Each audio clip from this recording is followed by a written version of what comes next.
portuguesa. Y para discutir sus alcances, estamos en comunicación con Marcial Sánchez Gaete, que es experto en historia de la Iglesia Católica. Marcial, ¿cómo le va? Lo saluda Darío Misraji. Hola, estamos muy bien, Darío. Acá estamos. Marcial, cuéntenos un poco acerca de este nuevo caso. La verdad es que uno no deja de asombrarse de casi que en cada país cuando se realizan este tipo de investigaciones aparecen cientos, si no miles, de casos de abuso, que en muchos casos además fueron tapados por muchos años, ¿no? Mira, Darío, ahora le tocó a Portugal. Eh, Habíamos tenido Estados Unidos, Alemania, Francia, Irlanda, Australia, en fin, suma y sigue. Y ahora le tocó a Portugal.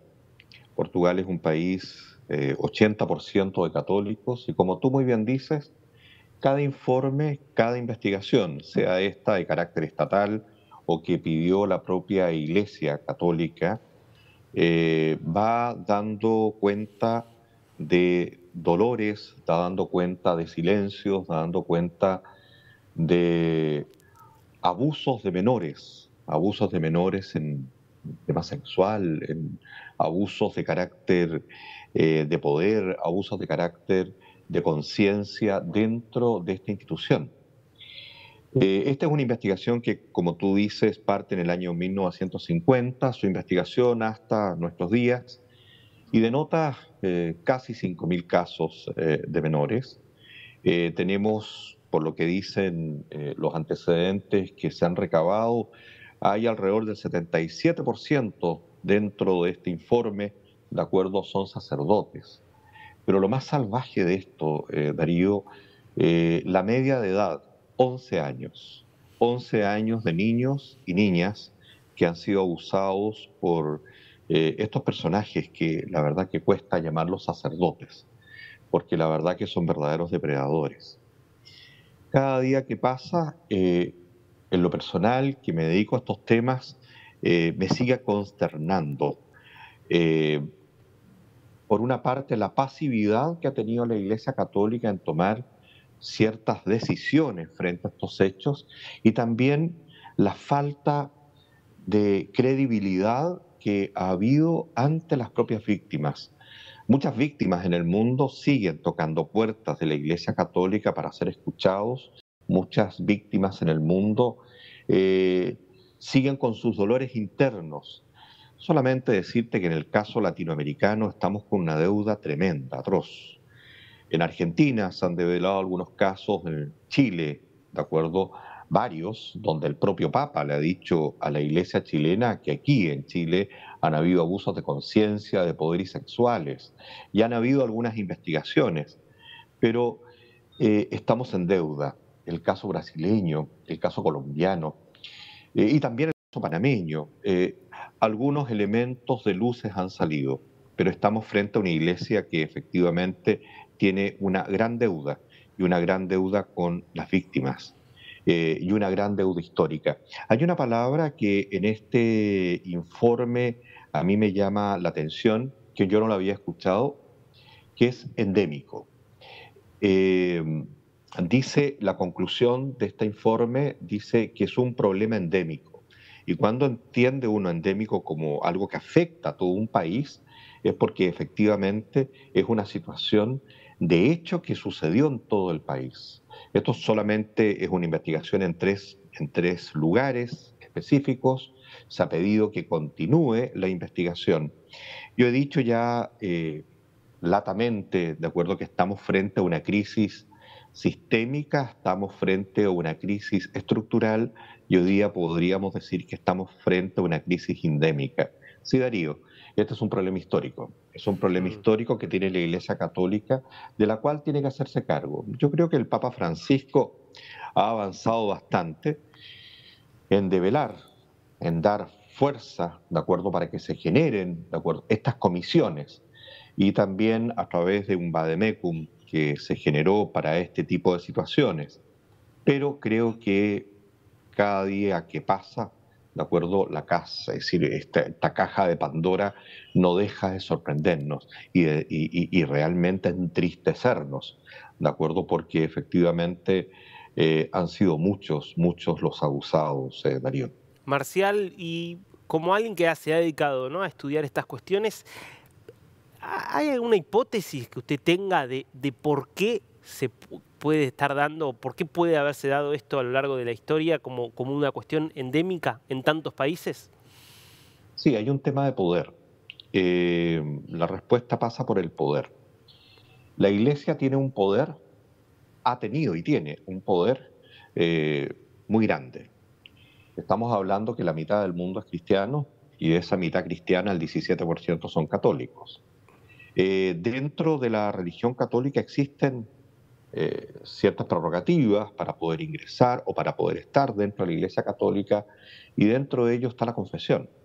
La confesión es la develación de un algo que a ti te ha sucedido y tú consideras que es, comillas, un pecado.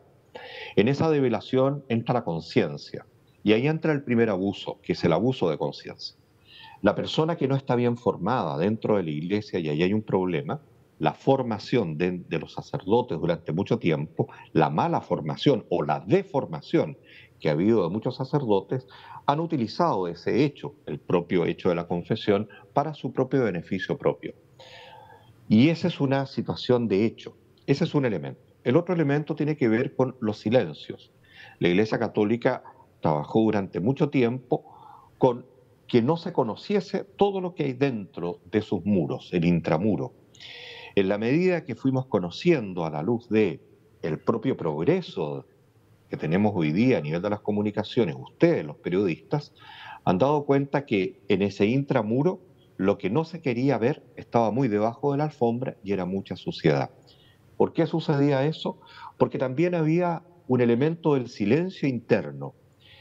Esta cosa de mejor no le contemos a nadie lo que está sucediendo porque esto nos va a traer a nosotros un desprestigio. ¿Y qué hacían? Tomaban un sacerdote pedófilo o un sacerdote abusador y lo llevaban a otra parroquia o lo cambiaban de país. América Latina tenemos antecedentes de muchos sacerdotes que abusaron de menores y que aparecen en estos contextos europeos y que llegaron acá a América Latina y siguieron abusando. Por lo tanto, obviamente hay todo un sistema que en algún momento de la historia empezó a generar esta situación. ¿Cuál es ese momento de la historia? Si tú te das cuenta, todas las investigaciones europeas son post Segunda Guerra Mundial. ¿Por qué razón? Porque efectivamente, después de la Segunda Guerra Mundial, se produce una, eh, una intromisión de la Iglesia Católica, de acuerdo, muy fuerte, aunque ya venía en las políticas estatales, pero también el ingreso a los propios seminarios ya no fue tan estricto como era antes, sino se empieza a relajar. Entonces, ¿qué tenemos? Primero, una mala formación de los sacerdotes. Tenemos una relajación de las personas de preocuparnos quienes ingresaban a estos lugares. Y yo creo que hay un elemento, aparte de la formación, que yo creo que es clave también, el colocar a la institución en el momento, en el lugar que debe estar. Mm. Es una institución, las instituciones católicas, no en todos los países, son instituciones que están ligadas al Estado. Por lo tanto, pero sí estuvieron ligadas al Estado. Por lo tanto, estas instituciones, al tener tanto poder también dentro de los propios estados, hacen y deshacen. Yo sinceramente creo que hay que generar una investigación a nivel estatal, no solamente en el caso portugués, que es lo que está solicitando esta misma comisión, que continúe efectivamente esta investigación a nivel estatal, como ya se hizo en otros lugares, sino también a nivel latinoamericano. Yo creo que Latinoamérica está en deuda. Ya se están abriendo los casos y nos vamos a encontrar con situaciones, de acuerdo, que son desastrosas. ¿Y desastrosas para Marcial, quién? Para las víctimas. le hago una última pregunta, lamentablemente nos estamos quedando sin tiempo. ¿Usted no considera que esta sucesión de casos podrían llevar a una discusión de la institución del celibato, que es tan controvertida dentro de la Iglesia Católica? Claro que sí, yo creo que el tema del celibato ya está colocado sobre la mesa. El Papa Francisco no le ha dado curso a esa discusión, pero es cosa de mirar, de acuerdo a lo que pasa en la iglesia alemana, donde ya tenemos cardenales que están planteando el tema del celibato. También lo plantearon acá en América Latina, en la reunión que hubo en la Amazonía hace ya un par de años, en donde se planteó el tema del celibato. Claro que es un problema, Claro que es un problema, porque la sexualidad es una normalidad del ser humano. Y obviamente ya nos estamos dando cuenta que aquí hay un problema sexual, ¿de acuerdo? Hay un problema de realidad sexual, Mm, de vida sexual. Pero al margen de eso también hay un problema de trastorno. Y ese trastorno, cuando tú no te haces cargo del trastorno en el momento que comienza, obviamente que tenemos lo que tenemos. Una cantidad de abusadores que, bueno, se escudan a la luz de una institución que no debería dentro de ella no debería suceder lo mm. que nosotros hoy día estamos conversando. Es una gran institución, yo creo que históricamente la institución católica ha hecho muy bien por la humanidad, pero este tipo de situaciones hay que pararlas pronto y en la medida que se conocen estos casos hay que hacerse cargo de los Claro. casos. Yo creo que Francisco está tratando de hacerlo, pero yo no sé si muchas veces le escuchan. Marcial, muchísimas gracias por este tiempo con DNews. No, muchas gracias a ustedes, que estén muy bien.